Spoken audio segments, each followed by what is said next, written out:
There's just no front door now. There's no front door. Backrooms! You've probably heard of it. It's almost certainly why you're clicking on this video, and I'm not going to insult you by pretending otherwise. So let's skip the preamble and cut straight to the chase. I found a Backrooms Mockbuster. It was really bad, and it led me down a rabbit hole as surreal as the Backrooms themselves. A strange world of micro-budget mockbusters, horror and action, dodged copyrights, tortured dad puns, and the most prolific actor currently working not named Eric Roberts. Please, leave me alone. Who, since his screen debut in the mid-70s, has nearly 1,000 credits to his name, including over 30 so far this year. I'm not sure you even cast Eric Roberts in your projects anymore. I think you just say his name 3 times, and he appears in a supporting role. This will be number 3, Eric Roberts. Yeah. Huh. Good to know. So, allow me to introduce you to the front rooms. Do you see what they did there, those cheeky little scamps? What is the plot of the front rooms, I hear you ask? And, really? Okay, I'll read you the plot synopsis from the film's IMDb. A workaholic with no time for anybody suddenly finds himself trapped in his office. One night he discovers that he can't find the front door. Where's the f***ing door? His phone stops working and disappears. He starts to hear things and realizes he's not alone. And that is, actually, the entire plot of the front rooms. If you've read the IMDb, you've seen the film. What's that? You don't believe me? Well, okay. Let's step into the time vortex that is the front rooms. There's no doors. There's no doors. There's no doors anywhere. This is William, said workaholic, and we will start with William apparently has a client who is arriving on Tuesday and needs all the unspecified work done by Wednesday. We're delivering this all at the same time on Wednesday. The customer's coming in Tuesday. We cannot be late on Wednesday. Wednesday morning, 8 a.m. We can meet on Tuesday. Wednesday morning on Tuesday. No, the client's coming in from Hawaii. They arrive Tuesday. Tuesday. We are not missing this deadline Wednesday. This goes on for 10 minutes, and I'm not joking. Cannot go past Tuesday. Let's not change the subject. Let's not stop talking about next week. Everything on Tuesday. Tuesday morning. Make sure everything's in order on Tuesday. No, I don't care. Yeah, next week. Right. I told you, and I told your guy. Next week, everything's riding on that. Yeah. All right.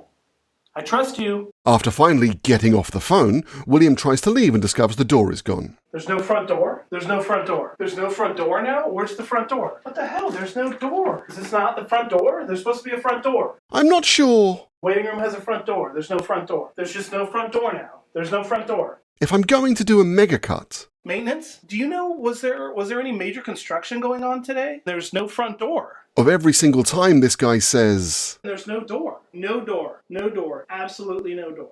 Or a variation on those words. Literally no door. Where's the f***ing door? Where's the f***ing door? Where's the f***ing door? Where's the f***ing door? Where's the f***ing door? Where's the door? There was a door. Now there's no f***ing door. But, dear God, do not watch this and play a drinking game that involves taking a shot every time he says the word. Door. Door. Door. Door. Door. Door. Door. Door. Door. So there's no door. You will actually die. No door. Leaving that aside, the rest of the film is riveting stuff.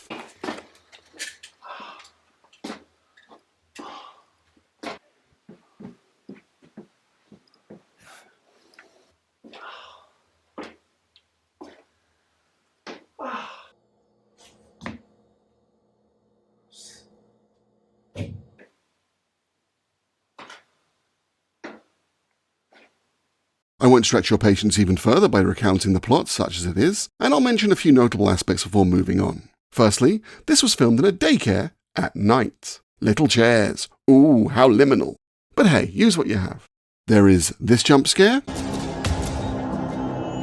This gets repeated a few times. I think it's like a goth kid. And what are they going to do? Play a Cure B-side at you? Door! If you're wondering what they are in the text of the film, it's unclear.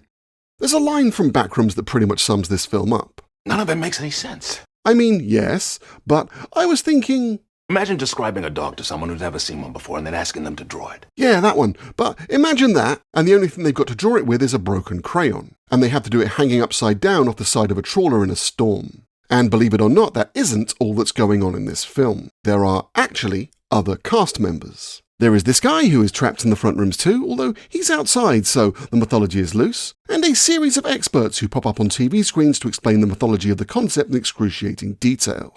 Kane Parsons really missed a trick there, like this chap. What we do know is when front rooms collide, bad things happen. And I don't know if you know any physicists, but I do, and they all have pictures on their walls of shapes and stuff that look like t-shirts you'd find at a Green Lung concert.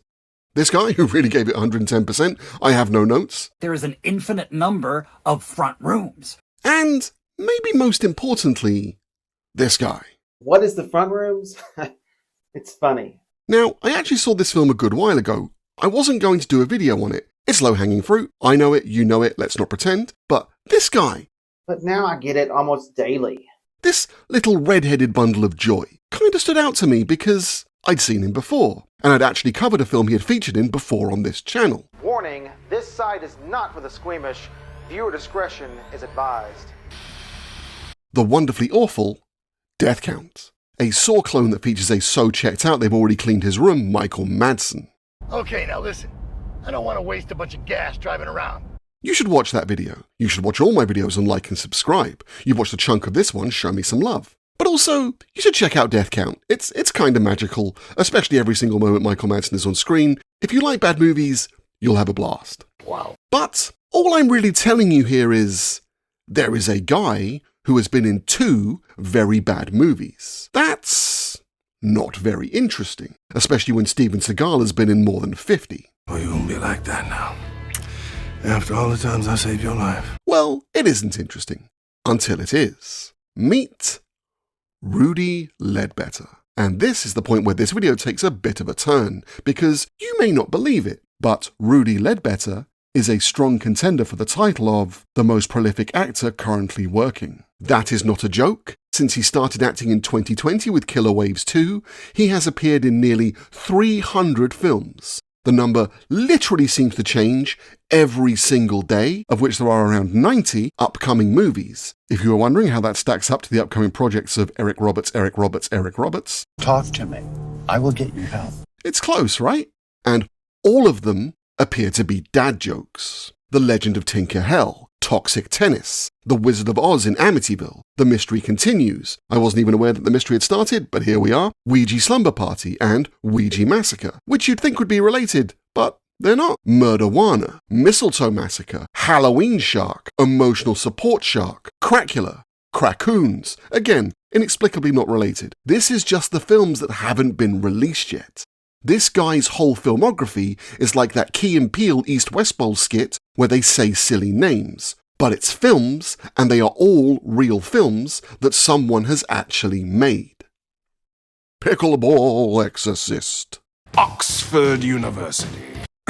Okay, I feel like we kind of moved away from the front rooms, and the writer-director of that film is a guy called Evan Jacobs. Not to be confused with the visual effects artist who works on Marvel movies of that name. Instead, an incredibly prolific creator working mainly in ultra-low-budget horror. And among the 74 films he has directed are titles such as Death Toilet, Death Toilet No. 2, Death Toilet 3, Duty Calls, Death Toilet 4, Brown Snakes on a Plane. What am I doing with my life? Amityville Death Toilet. Okay, I'm going to stop here and just mention that Amityville is either not copyrighted or uncopyrightable, and these guys sure noticed. Also delivering Amityville Apocalypse, Amityville Backpack, and, drumroll, Amityville Backrooms.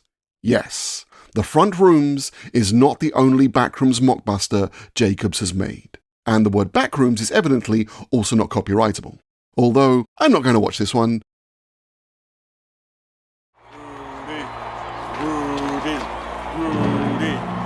Okay, this is getting old. Okay, so Amityville Backrooms is basically the exact same film as the front rooms. Only, it's a different guy. This is not my door. And he's a real estate agent now. That is a restroom. We again start with a very long phone call, this time trying to convince someone to buy a house. Interest rates are always going to be like this. This, again, goes on far too long. You like Cubans? My communist brothers! You know what I want you to do tonight? Go out with your wife and go look for rugs. Can you do that for me? Nothing says I love you like nighttime rug shopping. You go look for those rugs, you send me the bill, I'll pay for them. He really is not letting this rug thing go. I'm going to have my secretary send you to a place, okay? No, I do not want to go to this mysterious and presumably isolated all-night rug store that only this guy and his secretary know about. I'm gonna pick you up, put you over my shoulder, and throw you into that house. So he gets trapped in this house, and it's Evan Jacobs' house. There's his death toilet hat. He wonders where the door is. No door! The door is not here. Where's the door? Where's the door? Where's the door? Okay, you've got the point. The subtitles for this video are already going to look like a man who took Jim Morrison out for a tour of Paris and lost him in the red light district. I'm gonna find that door. Let's instead look at some of the other funny lines. The thoughts of every viewer watching this film? Who's put that together? Who's filming that? I can see out here. I can see out here. Yes, that's how windows work. How long have you been in real estate again? Try something you haven't tried. An internalized thought, maybe. That guy disappears, and now it's this guy again, only he's got a moustache now, and he's been told to say hello a lot. Hello? Hello? Hello? Hello? Hello? Hello? Hello? Hello? Hello? Hello? Hello? Hello? Hello? Rudy pops up as a reporter, seemingly live from outside the witch's house. Parents of an Amityville boy have been searching for him when he didn't come home from school. This guy's back too, seemingly having killed a casino floor to make his jacket. But he was no longer there. Apparently this news is so huge that it's reached the UK. An 88-year-old man has disappeared in the quiet town of Amityville in Long Island. And yes, we do end all news reports like this over here. The 88-year-old man was recently diagnosed with glaucoma. More as we have it. Now the weather.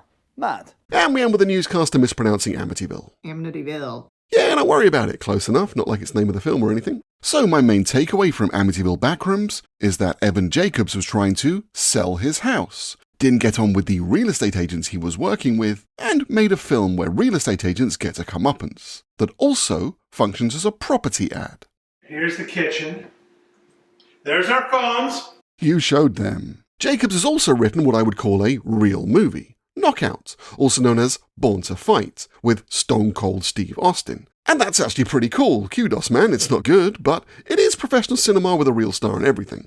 But he also made yet another Backrooms Mockbuster, Backrooms Bigfoot, which I am definitely not going to watch, not after the last two.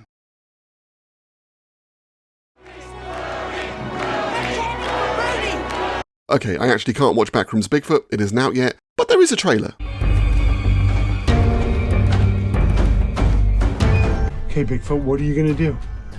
Well, I think I've seen everything I need to. I'm in!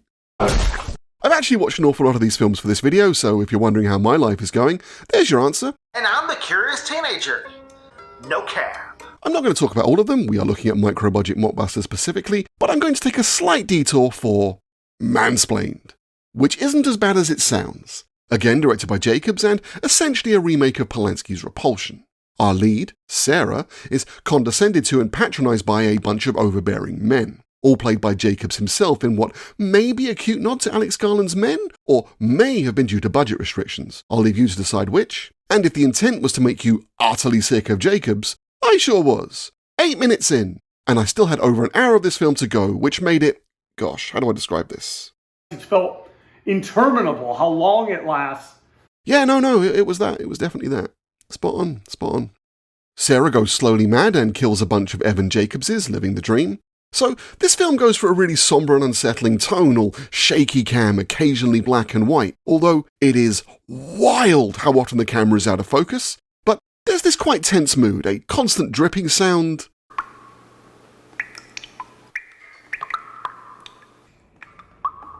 And then suddenly... Mansplained! Rudy also pops up as a talking head once again. We will explore mansplaining and more. And even better, this whole film takes place in one apartment. It has a few pictures dotted around, but one wall is dedicated to this.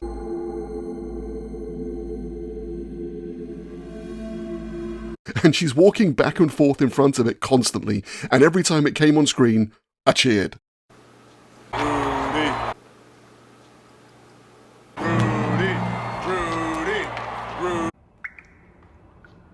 Is he there hovering over you?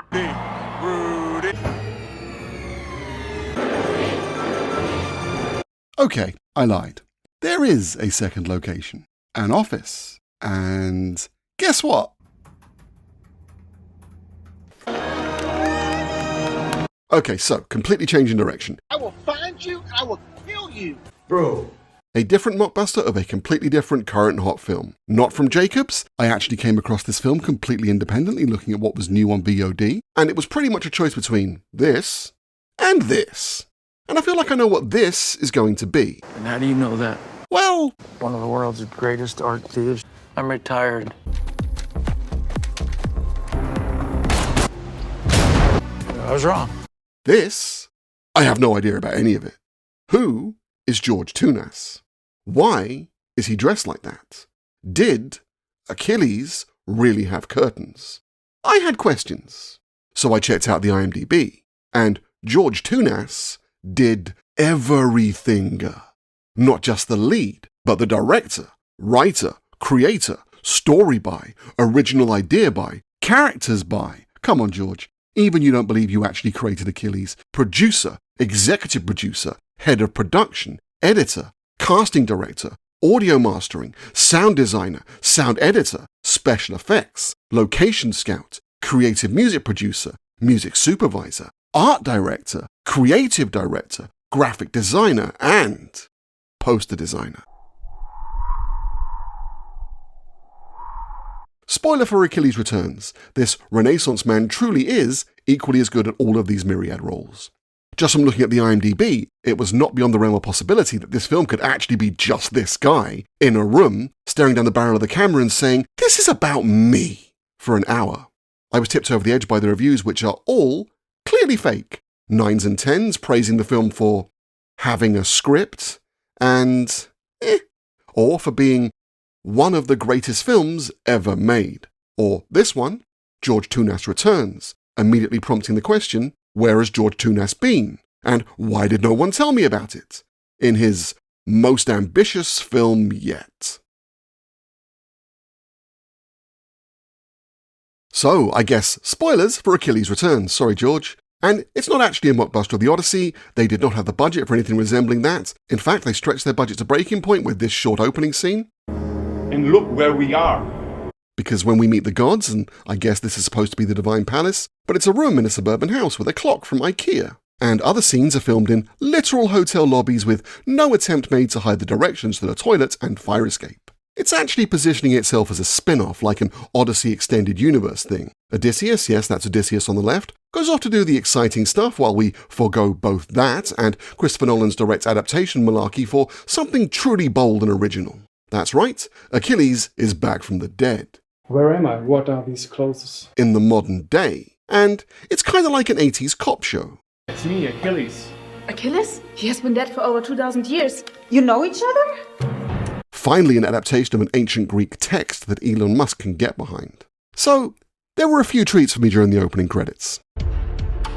I genuinely had no idea, and it was such a delight to see that name pop up. It is not a lie that you are only seeing this video because I decided that I needed to exercise this little red demon or he would haunt me forever, so here we are. I hope you're enjoying it, like and subscribe. But even that was not quite as much of a delight as... Firstly, fuck off, that's your name. It's the name you'd give to a mop with a bucket for a head that talks about itself in the third person. And secondly, top and senior? Lord Gary Dando will not accept a role as a mere senior. Yeah, I'll cut that bit out. And there was also this. I mean, like, I wrote it. I did the hard work. It was my idea. I created it. I had the thought. I'm the dream weaver behind this fantastical tapestry. But I guess I have to give Homer some credit. I mean, I haven't read any of his stuff anyway, but let's say he contributed some inspiration. But I did it. This is about me. This is about me. I'll also say there's quite a bit of stock footage in this film, and not only that, it is free stock footage from Pixabay.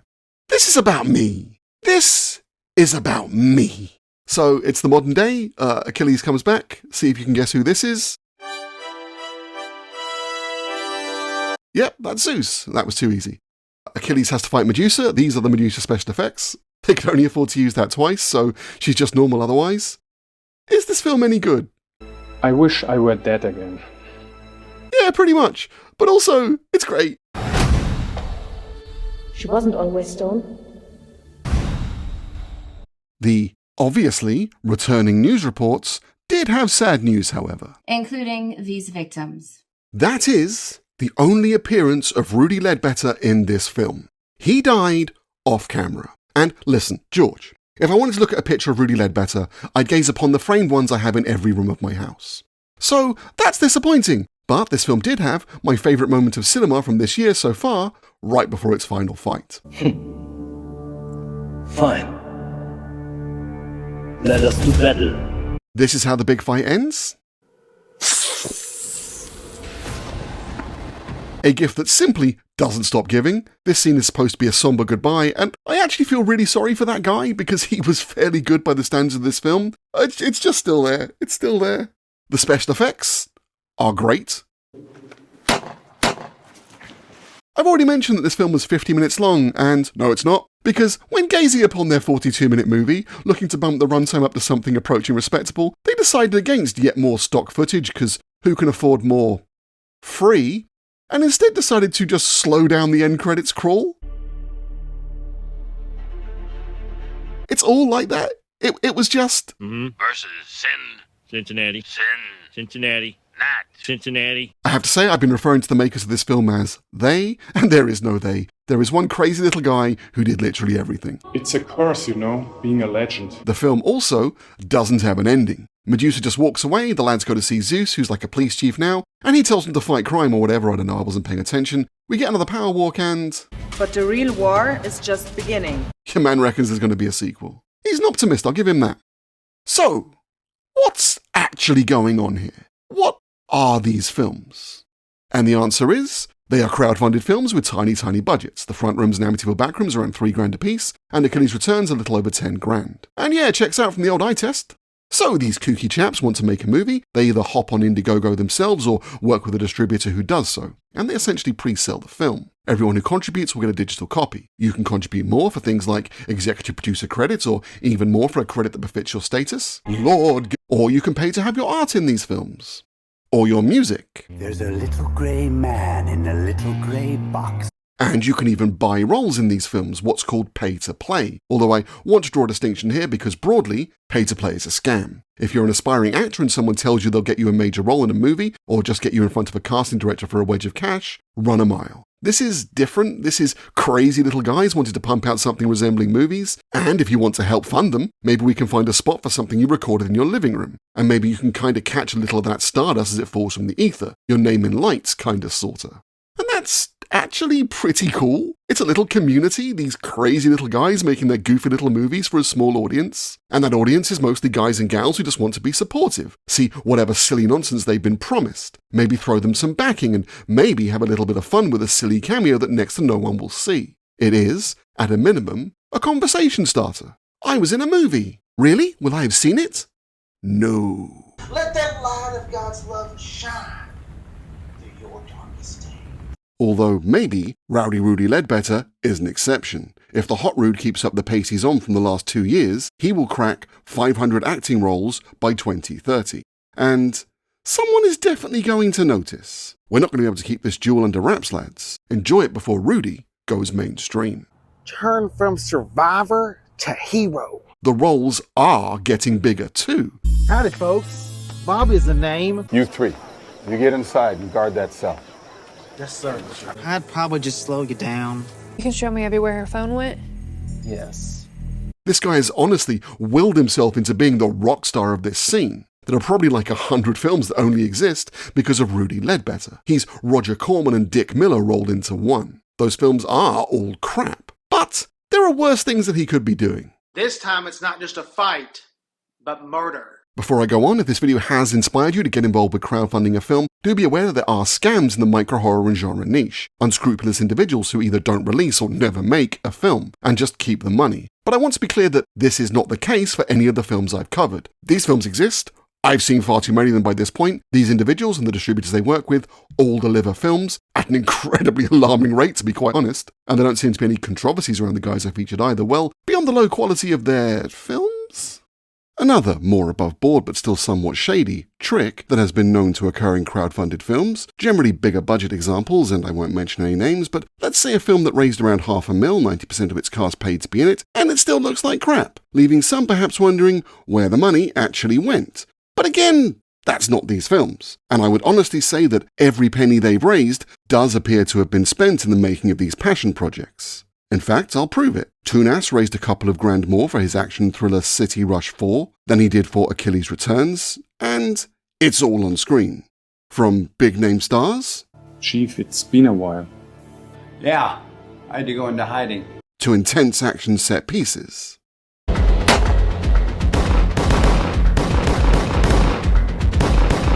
To improved idents for the news reports. Tonight's top story. I'm afraid she has bad news. Several lives were lost. Is there a dishonesty to the presentation of these films? Are they simply attempting to entrap hapless suckers by pretending to be either legitimate franchise sequels or even, perhaps, blockbusters themselves? Not really. You're not clicking on this and thinking you're genuinely getting an entry from either the Amityville or Backrooms franchises. And if you did, look at yourself, man. What did you think was going to happen when you clicked on this? For me, what they're doing is significantly less dishonest than the tactics of The Asylum, a prestige studio by the standards of what I looked at here and often guilty of shameless copyright baiting, like Transmorphers Mech Beasts, starring Tom Arnold, apparently as Prime Minister Brady, positing a world where Tom Arnold was elected leader of Canada and, yeah, sure, why not? Nothing would surprise me at this point. Rudy Ledbetter for president. Let's make it happen. What is going on? The Asylum also delivered Ballerina Assassin, which I'm just going to draw your attention to this one-star review of on IMDb that says it had a great concept, and yeah. And The Twisters, which is particularly shameless, and again, back to those IMDb reviews, which are just people who've been scammed and are angry about it, more than fair enough. The Asylum really do just make a lot of films aimed at tricking your grandma into buying it at a pound store at Christmas, thinking it's the one you really wanted, and nice try, The Asylum. Nice try. So the guys I'm looking at, they aren't doing that, although maybe Stephen Kang's Sharks of the Corn pushes that boundary a little bit. I've spent this whole video basically cracking wise over bad movies. I do it once a year, give me a break. This is not who I am. And in fact, I left a little gap because I may have to edit this out, in a little peek behind the curtain. Bad Movie Podcast, being attracted to your offering, is part of the marketing pitch for one of the main SOV distributors. So, I've fallen into that trap, I guess. But, do I think I'm better than these guys? No. I make little videos for a little audience. I interact with a community who are generally supportive and sometimes mean. I don't spend much, I don't make much, it is what it is. I do it because I enjoy it. And if other people enjoy these videos too, that's really awesome. And that's these guys, doing it because they wanna. Just people with a dream. Not a big dream, but a dream. And if you keep those dreams locked inside, if you passively wait for them to be realized, maybe you will be the one who ends up in the front. Wait, what's happening? What is it? What's going on? I warn you. There was a door here. I will find you. Where is the door? Has there been construction? I will kill you. There was a door. Now there's no door. What you're about to see may disturb you. Where is the door? The name itself is a curse. Oh, God. He never showed up.